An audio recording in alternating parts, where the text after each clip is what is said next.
You've changed my world. Well, you changed it. We focused upon it and you caught up. Thank you. That's how it works. People say, oh, Abraham, I've been following you. And we say, we're following you. We're following you.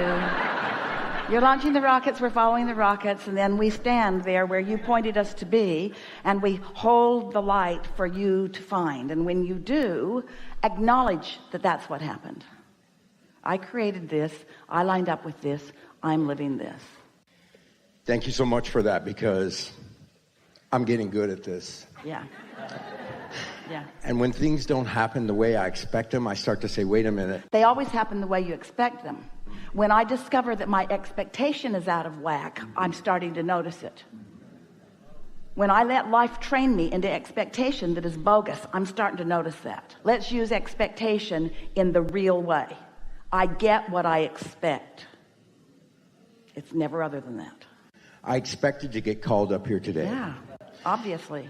It's easier for you the second and third and fourth time. The audience hates you for it because it feels like injustice.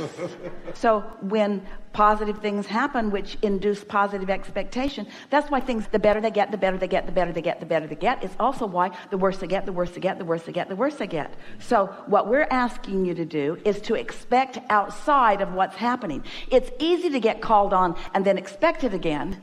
The hard thing is to not ever have been called on and then get called on. The hard thing to do is to expect around the reality that has your attention. And that's what we talk about all day, every day, isn't it? Find a way to care so much about the way you feel that you're not willing to think a thought that doesn't feel good, even if it makes the most sense.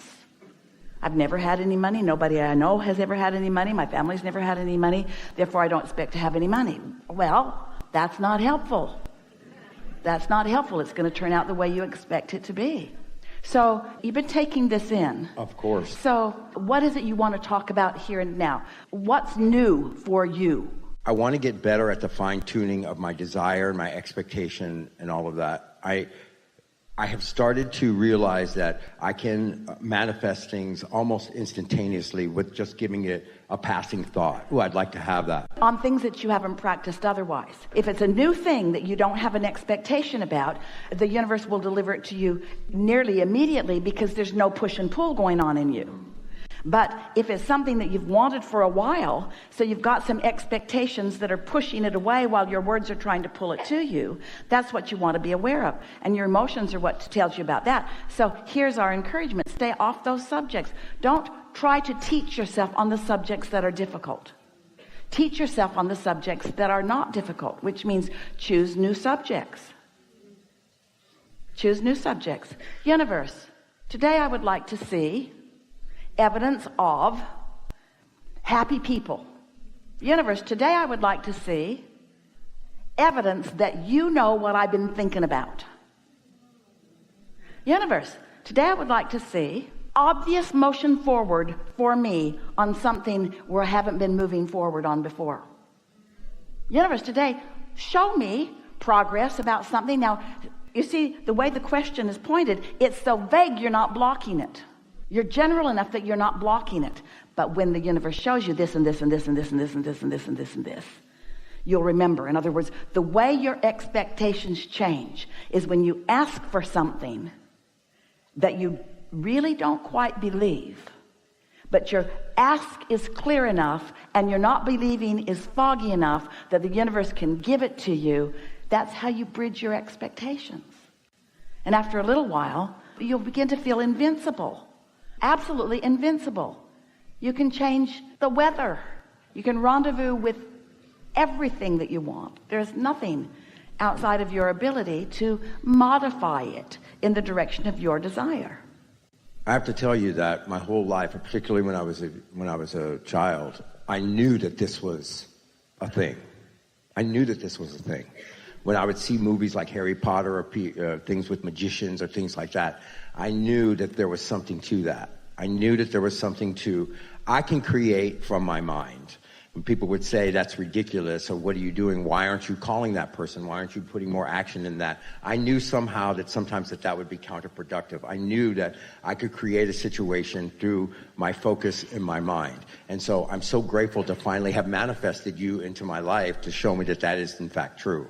I had given up on a lot of things coming in my life. And by the way, I'm an actor too. It seems to be a theme today.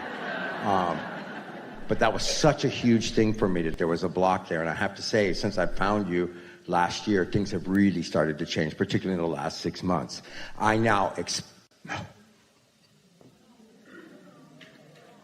sorry.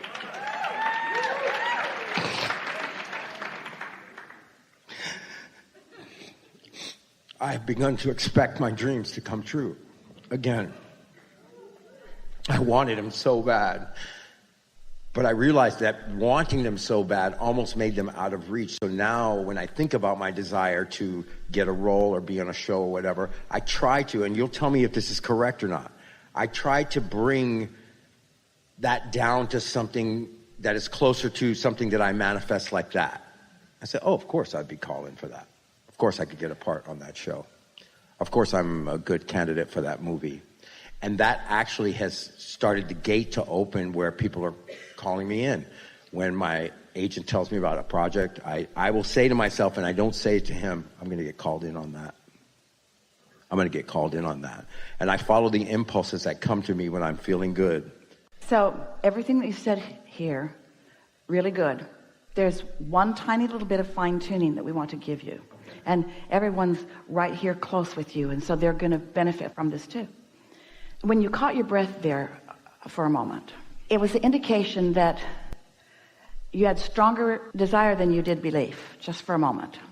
And that's why it felt the way that it did. It amplified desire. And then the words that followed that experience, where you kind of choked up for a moment, were, I've wanted this so bad for so long. We just want to point something out that we pointed out about Esther's experience earlier. You're really going to like this. You're still doing, and so many people do it, you're wanting to influence or evoke from the universe, from the emotion of painful need than from joyful desire. And it worked with your mother. If you need a little, oh man, she's going to be right there. Humans sort of train you that way, to be just needy enough. But there's a power that's greater than that you want to practice. You want to come from love, not need. From love, not need. From love, not pain. From knowing, not guessing. From knowing, not hoping.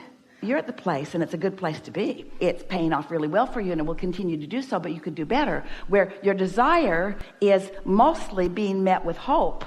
And so that gives you quite a bit of what you desire. But when your desire is met with knowing, when your desire is met with love, when you're not trying to motivate normal people, but instead are only dealing with your own push-pull vibration. You see, it's when you think you're going to inspire another. Esther was doing that with her contractor. If he just understands that they are putting me in an inconvenient position and that I'm really too busy for this, maybe they'll hustle a little bit more and they'll get some stuff done. Nope, it slowed it down. Not because they wanted to slow it down. They weren't deliberately punishing her. The universe is not deliberately or indeliberately punishing her. It's that you can't get there from there. So it's from your pure desire and expectation that it be satisfied. But you see, you don't want to appear to be that arrogant.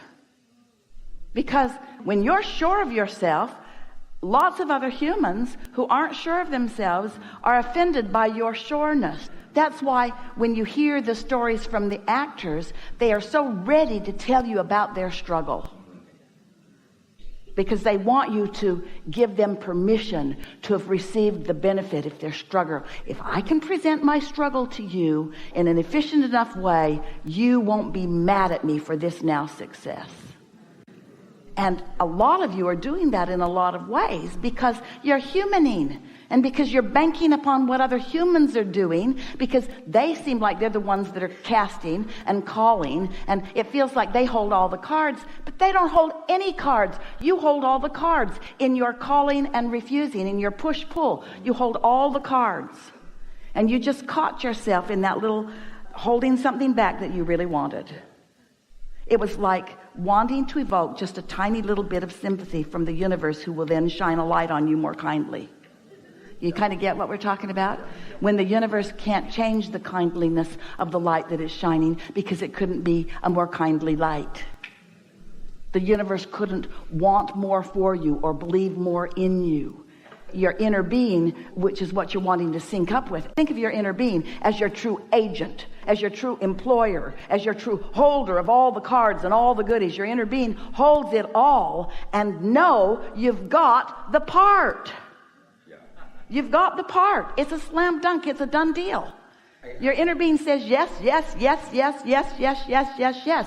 So who is it that you're pleading with? Those who hold no power.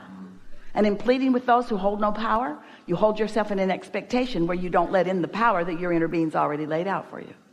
It's the best we've ever said that.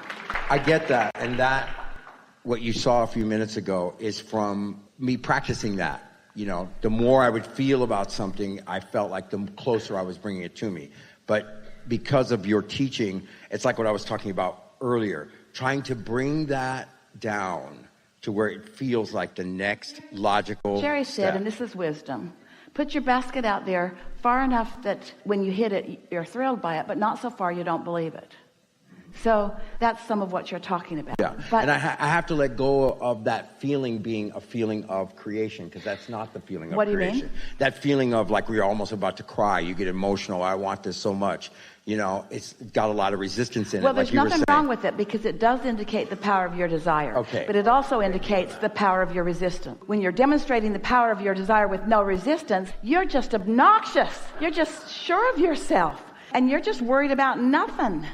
And you're just anticipating wonderful things. And you're walking around just waiting for the next thing to reveal itself to you. And you're ready for the revelation. And you're eager every day. Esther used to wonder, because we said so often, the universe will surprise and delight you. And she thought, how can that be? I can get how the universe can delight me. But why would it be a surprise if I create my own reality? And if I put each and everything in my vortex, then why am I going to be surprised?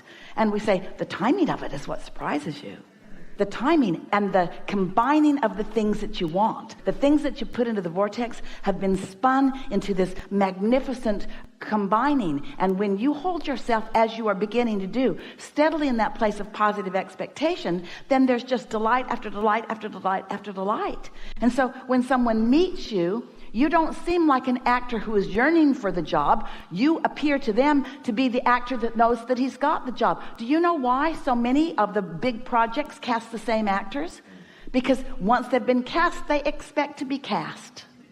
So it seems like they only pick from them, or they mostly pick from them. But it's a vibrational thing. It's not like that. It's a vibrational thing. Of course, it's easier to expect it when it's happened to you. We started this conversation with those words. But you can, by understanding the laws of the universe and by demonstrating to yourself all day, every day, that you hold all the cards, you can then be that person who just expects things to go the way you want them to.